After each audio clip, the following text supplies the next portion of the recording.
ज़्यादती जो शिकार थियल ठटे जे साइली इलाइक़े गाढ़ो जी रवास 9 वरनि जी नींगरी शहज़ादी धीअ अहमद मेमण जो वारसनि ते राजूनी लाइ दबाउ विझण लॻो हो। वारस सख़्तु परेशान 3 ॾींहं अॻु मासूम नींगरी शहज़ादी सां ॿिनि वहशी जवाबदारनि तुफ़ैल वलद इब्राहिम मेमण ऐं रमू वलद ग़ुलाम मेमण पारां ज़्यादती कई वई हुई, जंहिंजी तस्दीक़ डॉक्टरनि पारां थियण बैदि वाक़े जो केस दाख़िल करे ॻाढ़ो पुलिस ॿिन्ही जवाबदारनि तुफ़ैल ऐं रमू मेमण खे गिरफ़्तार करे लाकअप करे छॾियो आहे, जॾहिं त गिरफ़्तार वहशी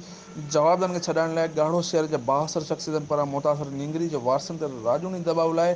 दबाउ विधो पियो वञे, जंहिं करे न्याणी जा वारस सख़्तु परेशान आहिनि। हिन ज़रीन मूजिबि ॻाढ़ो शहर जे हिकु 62 शख़्सियत पारां वारसनि खे ॾंड तौरु 5 लख रुपया ॾियारे केस तां हथु खणण लाइ पिणु ज़ोर भरियो पियो वञे। ॿिए तरफ़ वहशी दंदनि हथां ज़्यादती जो शिकार थियल